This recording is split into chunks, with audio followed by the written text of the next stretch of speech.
Počkaj, tu vieš robiť kvás na pálenku. Tak ahojte všetci. Poďme si pozrieť bližšie model 575, veľmi žiadaný model za posledné 2 roky.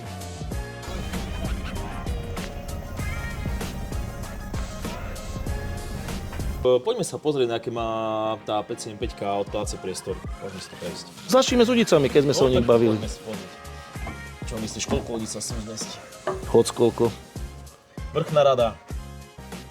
Je tam 5 udíc, 10 udíc. Takže až do 10 udíc. Ale keď si zložíte, že máte dvojdiel, pekne sa dá zložiť, dať na spolu nepoužívaná udica, čiže krásne na nás ľudí. Ja si myslím, že pre 3-4 člennú posádku píše, že 6 ľudí plus batožina 570 kg, takže s baterkami, s plným náložom, jigové hlavy. Pozri sa, tu máme pod nohami box, ja si myslím, že to je chlapský box, aby sme ďaleko nemuseli od tohto vychádzať. Yeah. Si myslím, že aj výška toho boxu zodpovedá nejakým potrebám. Áno, do tohto sa môže dať všetko možné. No. Myslím, aj neposlušné deti tam možno. Áno, keď sa pohádame, tam lezeš za vremka. Dobre, ďalej pozrieť. A je to vystúžené, takže aj tí ťažšie kusy by mohli. Ja síce nie som až taký veľmi ťažký, ale... Ďalej máme boxy. Tuto je klasický ako spolujazdcová skrinka. No, však papiere. Na papiere. Hej.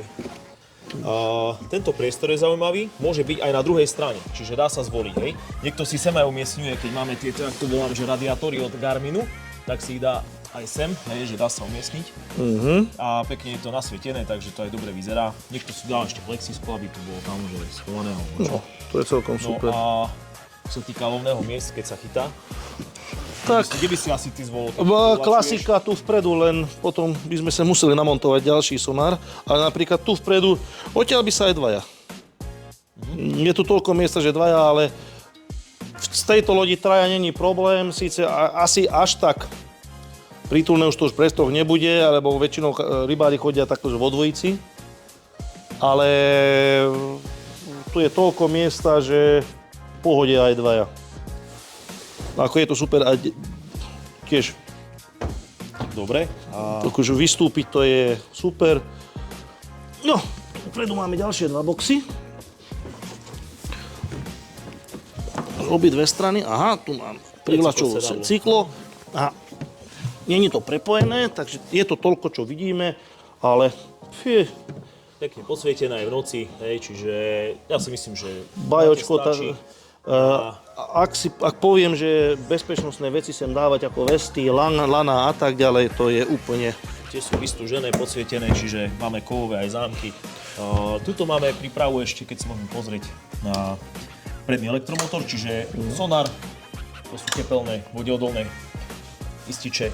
Pod týmto máme povedzme, že poistnú skrinku. Áno aj. Alebo rozvoju.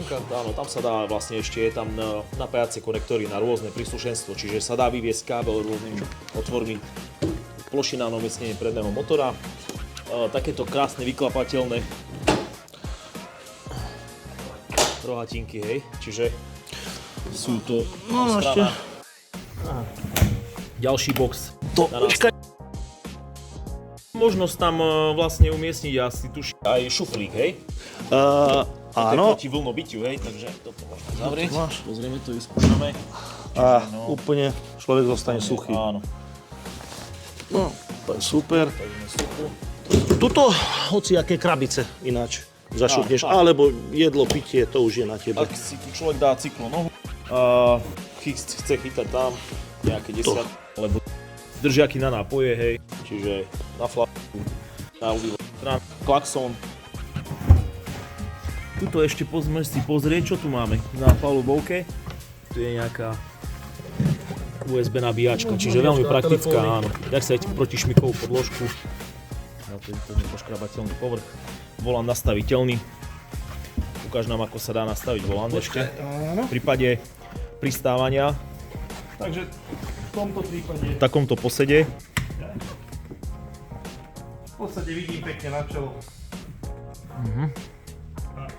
No, síce, toto je asi športovejší. po jazde závisí od výšky. Čiže posed je príjemný, hej. Ešte tuším, že sa dá nastavovať sedadlo, posúne. Takže takto, kto je dlhší, tak áno, alebo proste potrebuje viac priestoru, že drží aj udicu, hej, a hľadá už niečo, alebo že skúša. Ďalší box.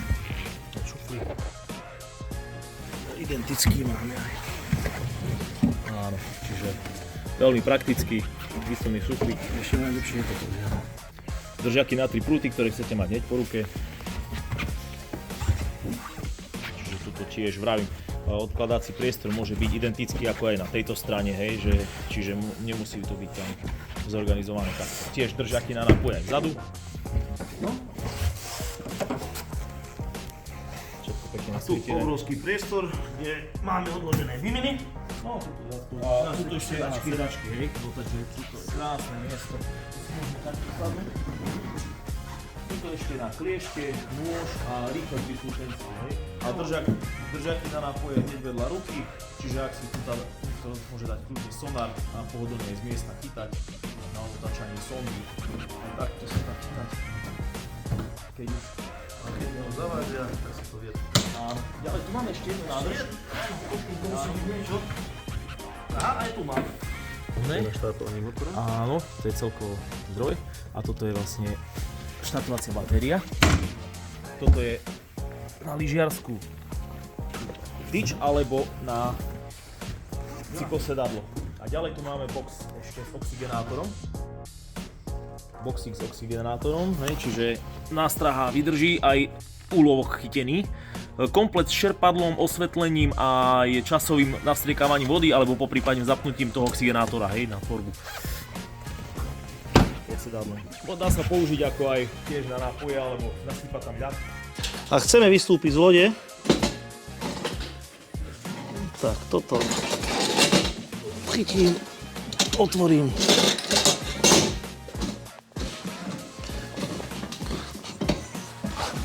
A ja som dole. Ja, ty si skočil. Zase mal pomocný rebrík. Dobrá vec, aj keď človek spadne do vody. Hej, jedna ako už povedať zásadná pri týchto veľkých člnoch, lebo... To je bezpečnosť, to človek musí mať. No. No, môžeme sa pozrieť teda na túto krásku. Môžeme to odkryť teda.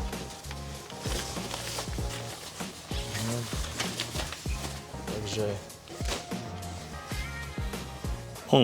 Tu mu poslali nerezovku. Ása. 14, 21. Takže to je originálne. No to. Môžeme sa pozrieť ešte, čo vravíš na tú spodnú hranu člna. Je veľmi dobré, aj čo mne sa páči osobne, že dá sa dostať, ako keď chodíme na ryby, že k zadnej za motor, hej? Lebo ten motor je dosť, ako keď si môžeme pozrieť, je objemný. A tento čln, zase veľmi, tieto plaváky sú vydvihnuté, čiže odpor člna je vlastne nezmenený, ale dá sa dostať na týchto plošinách krásne až k zadnej časti motora. Čiže ak máte zaujímavú rybu a potrebujete veľmi rýchlo zo zadnej časti sa dostať, viete sa dostať až k motoru. Alebo skočiť do vody. Alebo skočiť do vody už. To už záleží na preferenciách. Tak, lebo nie je to len rybárska, je to aj rodinná. Áno. Netreba nikdy zabudnúť, že tieto veľké modely v podstate nie je, že úplne rybolov. Finval nie je len o rybolove, ale aj na tieto rodinné účely. Lebo fakt, keď zoberiem, že s deťmi von, zastavím sa v 2-metrovej vode, kde už je to bezpečné a nie je ešte... Dám dole rebríka, odtiaľ to môžu skákať bez debaty. Čo sa týka platne na uchytenie zadnej ezičkovej Sondy. Je to veľmi šikovne vyriešené. Do tejto roviny vlastne od dna a nie je ani veľmi rušená, lebo aj keď sa maximálne vytočí motor doľava doprava, pekne sa tu dá umiestniť, hej, tá sonda. Áno, a motor neruší sondu, lebo veľakrát to je problém, ako keď sa namontuje motor, tak vždy musíme mať motor vytrimovaný, aby sme bočné svietenie videli obidve strany. Áno, ale v tomto prípade to nebude treba. Poďme sa pozrieť ďalej. Jednoduché uvoľnenie člna z prívesu.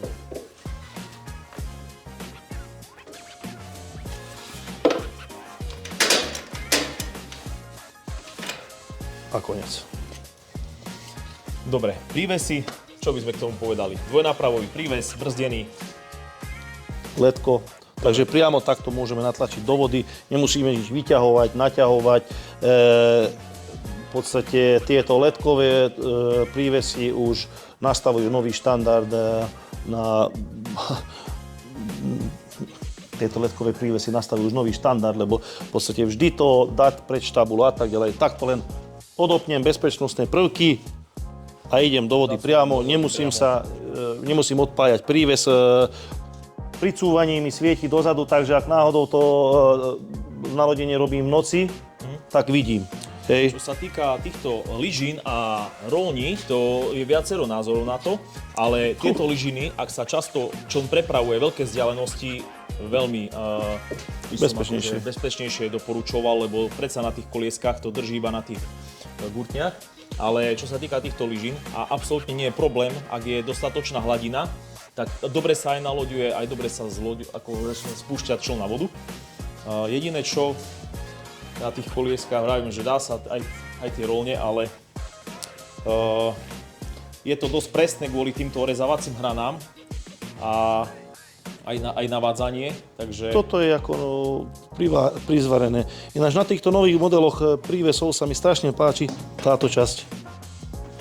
Tento nášlap, lebo veľakrát ti chýba práve, ako hovoríš, keď máš nízky stav, aby si vedeli ísť dozadu, zacvaknúť, začať ťahať a nemusíš čižmi so sebou mávať nič, lebo tuto parádne prejdeš až dozadu k lodi. Takže toto nové riešenie s týmto nášlapom je úplne top.